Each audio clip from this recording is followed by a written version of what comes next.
আজকে আমরা দেখব পদার্থবিজ্ঞানের একটি গুরুত্বপূর্ণ বিষয় গতি। তোমরা যারা নবম দশম শ্রেণীর শিক্ষার্থী আছো, তোমাদের পাঠ্যপুস্তকের আলোকে বিষয়টা কন্টিনিউ করার চেষ্টা করব। একাদশ দ্বাদশ শ্রেণীর যারা শিক্ষার্থী আছো তাদেরও প্রাথমিক আলোচনাগুলো খুবই গুরুত্বপূর্ণ হবে। যদি আমরা গতি বুঝতে চাই তাহলে আমাদের কয়েকটা বিষয় সম্পর্কে প্রাথমিক ধারণা থাকা দরকার। মূলত গতি বিষয়টা পদার্থবিজ্ঞানের যে অংশে আলোচনা করা হয় তা হলো বলবিজ্ঞান বা বলবিদ্যা। নবম দশম শ্রেণীর প্রথম 5টি অধ্যায় কিন্তু বলবিদ্যার অংশ বা মেকানিক্সের অংশ, যেটা আমাদের ক্লাসিক্যাল ফিজিক্সের অন্তর্ভুক্ত। এই 5টা অধ্যায়ের মধ্যে প্রথম অধ্যায়টাতে আমাদের ভৌত রাশি এবং পরিমাপ সম্পর্কে বিস্তারিত আলোচনা করা আছে এবং মূলত বলবিজ্ঞানের প্রয়োগ এই দ্বিতীয় অধ্যায় থেকেই শুরু হয়। তাই এই অধ্যায়টা খুবই গুরুত্বপূর্ণ। গতি যদি আমাদের বুঝতে হয় তাহলে আমাদের কয়েকটি বিষয় সম্পর্কে ধারণা থাকতে হবে। আমি বাম পাশে দেখো মার্ক করে রেখেছি: স্থিতি, গতি, পরম গতি, পরম স্থিতি, প্রসঙ্গ কাঠামো। আজকে আমরা শুধু প্রাথমিক আলোচনাটুকু করব। দেখো, আমাদের নবম দশম শ্রেণীতে যে গতির কথা আলোচনা করা আছে তা মূলত একমাত্রিক গতি। যে কোনো একটি বস্তু একটি সরলরেখা বরাবর গতিশীল হয়, হয়তো সেটা অনুভূমিক বরাবর অথবা উলম্ব বরাবর, উপর থেকে নিচের দিকে বা নিচ থেকে উপরে, অথবা বাম থেকে ডানে, ডান থেকে বামে। আর একাদশ দ্বাদশ শ্রেণীতে তোমাদের প্রথম পত্রের 3য় অধ্যায় যে গতি, সেখানে একমাত্রিক গতির সাথে সাথে দ্বিমাত্রিক গতিও আলোচনা করা আছে। যদি আমরা গতি ভালোভাবে বুঝতে চাই তাহলে আমরা প্রথমে দেখব স্থিতি কি। আচ্ছা, স্থিতি কি বললে আমরা স্বাভাবিকভাবেই বুঝতে পারি স্থিতি হলো যে কোনো বস্তু স্থির থাকা। ধরে নিলাম আমার হাতের এই পেন, এটি এখন স্থির আছে, তোমরা দেখতে পাচ্ছ। কিন্তু পদার্থবিজ্ঞানে এই সহজ কথাটি একটু রেফারেন্স দিয়ে বলতে হবে। কিভাবে রেফারেন্স দেব? পদার্থবিজ্ঞানের একটি খুবই গুরুত্বপূর্ণ রাশি হলো সময়। সময়ের সাপেক্ষেই সাধারণত কোনো পরিবর্তন সংঘটিত হয়। তাহলে এভাবে বলা যায়, সময়ের সাপেক্ষে যদি কোনো বস্তুর অবস্থান পরিবর্তন না হয় তবে তাকে বলা হয় স্থিতি, অথবা সময়ের সাপেক্ষে বস্তুর অবস্থানের পরিবর্তন না হলে সেটি স্থির বস্তু এবং বস্তুর অবস্থাটি হলো স্থিতি অবস্থা। তাহলে এই পেনটি স্থির অবস্থায় আছে, তাহলে এটা স্থির বস্তু এবং এর অবস্থাটা হলো স্থিতি। কিন্তু আমি যদি এই কলমটিতে বল প্রয়োগ করি বা একটা টোকা দেই তাহলে কি হবে? দেখো, এটি এই অবস্থান থেকে এই অবস্থানে পৌঁছে গেল, তার মানে তার অবস্থার পরিবর্তন করলো। তাহলে গতি কি বলতে পারি? সময়ের সাপেক্ষে যদি কোনো বস্তুর অবস্থার পরিবর্তন হয় তাহলে তাকে বলা হয় গতি। স্থিতি এবং গতি আমরা খুব সহজেই বুঝতে পারি। আমাদের দৈনন্দিন জীবনে আমরা প্রতিনিয়ত অসংখ্য স্থির বস্তু দেখতে পাই, অসংখ্য গতিশীল বস্তুও দেখতে পাই। তুমি যে বাসাটাতে থাকো, এই বাসাটা কি স্থির না গতিশীল? অবশ্যই স্থির। তুমি যে বিদ্যালয়ে বা কলেজে পড়ছো, তোমার সেই বিদ্যালয় ভবন বা কলেজ ভবনটি স্থির। একটি বাস অথবা একটি গাড়ি যখন চলছে না, যখন চলমান নয়, স্থির দাঁড়ানো, সেটাকে আমরা বলতে পারি স্থির বা স্থিতি। আবার গতিশীল কি? যখন একটা গাড়ি গতিশীল হলো বা চলতে শুরু করলো, যখন তুমি দৌড়াতে শুরু করলে বা হাঁটতে শুরু করলে, এক জায়গা থেকে অন্য জায়গায় গেলে, এরকম অসংখ্য গতির উদাহরণ আমরা আমাদের চারপাশে দেখতে পাই। আমাদের এই পৃথিবীটা, আমরা যেখানে বসবাস করি, আমাদের এই সুন্দর পৃথিবী, এটাও কিন্তু গতিশীল। আমাদের পৃথিবী আমাদের সৌরজগতের কেন্দ্রে থাকা সূর্যের চারপাশে প্রতিনিয়ত প্রদক্ষিণ করছে। তাহলে স্থিতি এবং গতি সম্পর্কে আমরা প্রাথমিক একটা ধারণা পেলাম।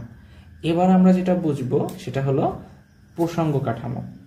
প্রসঙ্গ কাঠামো কি? দেখো, একটা বস্তু স্থির না গতিশীল তা যে বিন্দু বা যে বস্তুর সাপেক্ষে আমরা বিবেচনা করি বা বুঝতে পারি সেটাই হলো প্রসঙ্গ কাঠামো। বলতো, এই যে মার্কারটা, এটা স্থির না গতিশীল কিভাবে বুঝতে পারছো? তুমি যখন এই ভিডিওটা দেখছো, তুমি হয়তো চিন্তা করছো না, কিন্তু তোমার অবচেতন মন এই লেখাগুলোর সাপেক্ষে এই মার্কারটির বা এই কলমটির দূরত্ব ক্যালকুলেশন করে নিচ্ছে। এখন যখনই এর অবস্থার ধরে নিলাম এই সবুজ লেখাগুলোর সাপেক্ষে এই কলমটার স্থান পরিবর্তন হচ্ছে না, তাই এটি স্থির। বাট এখন তুমি বুঝতে পারছো কলমটি গতিশীল। তাহলে প্রসঙ্গ কাঠামো কি? প্রসঙ্গ কাঠামো হলো তাই যার সাপেক্ষে আমরা কোনো বস্তু স্থির না গতিশীল তা বিবেচনা করি। ধরে নাও একটি গাড়ি তোমার দিকে এগিয়ে আসছে, আর ওই গাড়ির পাশ দিয়ে একটি রিক্সাও তোমার দিকে এগিয়ে আসছে। এবার তুমি বলো তো, তুমি কি বুঝতে পারো কোনটি দ্রুত আসছে, কোনটি ধীরে ধীরে তোমার দিকে আসছে? অবশ্যই বুঝতে পারো। গাড়িটি হয়তো দ্রুত তোমার দিকে এগিয়ে আসছে, রিক্সাটি হয়তো অনেক ধীরে ধীরে তোমার দিকে এগিয়ে আসছে। এখন এই যে একটা গাড়ি বা একটা রিক্সা তোমার দিকে এগিয়ে আসছে, এটা স্লো একটা ফাস্ট, এটা বুঝতে পারো কিভাবে? তুমি সব সময় কি করো, তোমার মনের অজান্তে নিজেকেই তুমি স্ট্যান্ডার্ড হিসেবে ধরে নাও, নিজেকেই তুমি প্রসঙ্গ কাঠামো হিসেবে ধরে নাও। নিজেকে প্রসঙ্গ কাঠামো বিবেচনা করে তোমার সাপেক্ষে ওই বস্তুটার অবস্থান পরিবর্তন হচ্ছে কিনা সেটা ক্যালকুলেশন করে ফেলো। আমাদের ব্রেইন খুব ফাস্ট হয়, চোখ থেকে ডেটা যাওয়ার সাথে সাথে ব্রেইন এই ক্যালকুলেশনগুলো করে ফেলতে পারে। তাই তুমি হয়তো বুঝতে পারো না যে তুমি নিজেকেই প্রসঙ্গ কাঠামো হিসেবে বিবেচনা করছো। কখনো এমনও হতে পারে তোমার আশেপাশে থাকা কোনো বস্তুকে তুমি প্রসঙ্গ কাঠামো হিসেবে বিবেচনা করছো।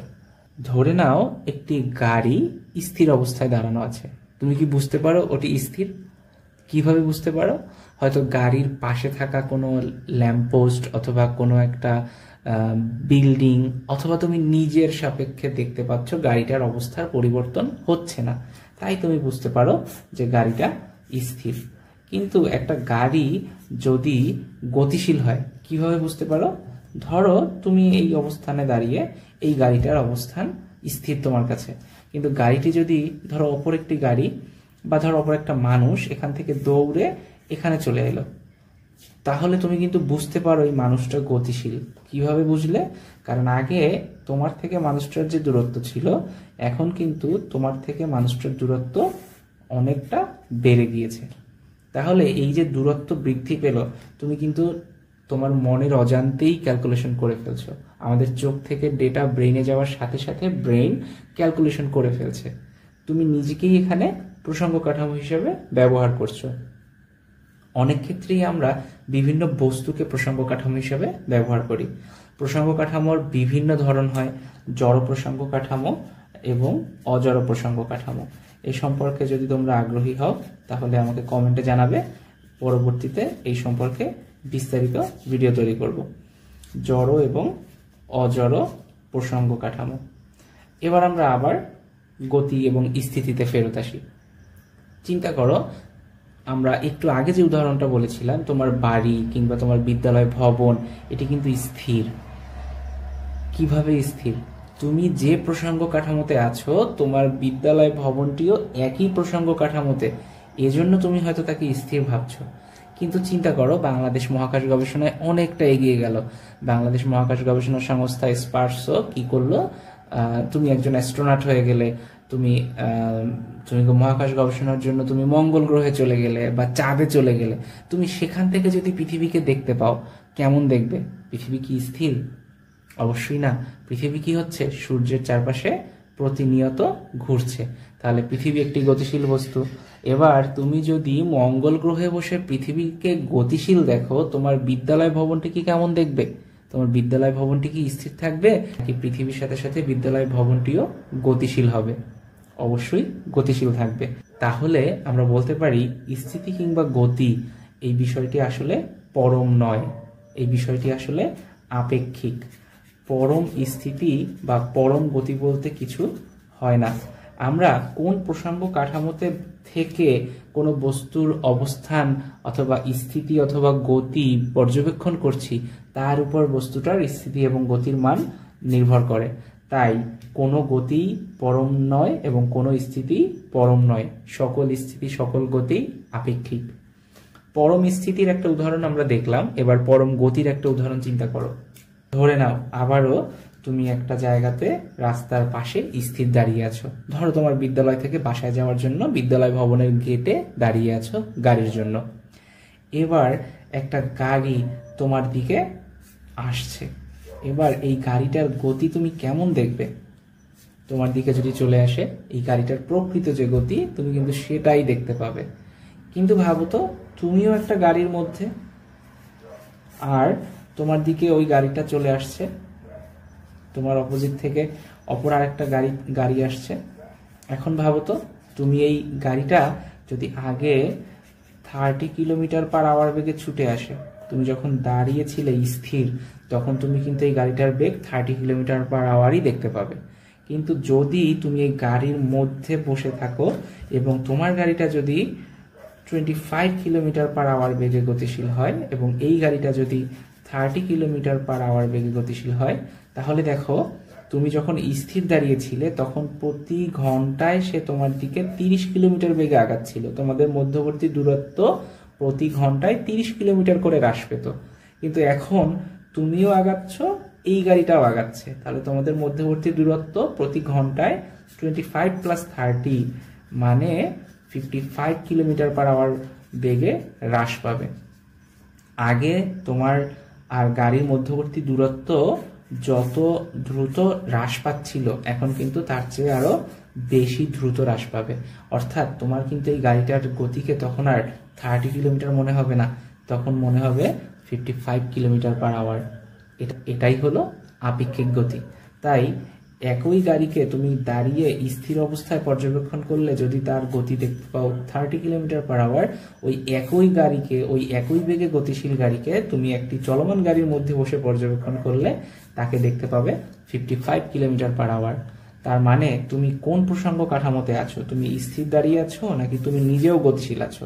তুমি কি জড় প্রসঙ্গ কাঠামোতে দাঁড়িয়ে নাকি তুমি একটি অজড় প্রসঙ্গ কাঠামোতে আছো? উপর নির্ভর করবে তোমার পর্যবেক্ষণকৃত বস্তুর গতি বা স্থিতি। তাই বলা যায় মহাবিশ্বের কোনো স্থিতিই পরম নয়, কোনো গতিও পরম নয়। আজকে এইটুকুই। পরের ক্লাসে আমরা স্কেলার এবং ভেক্টর রাশি সম্পর্কে ধারণা নিব।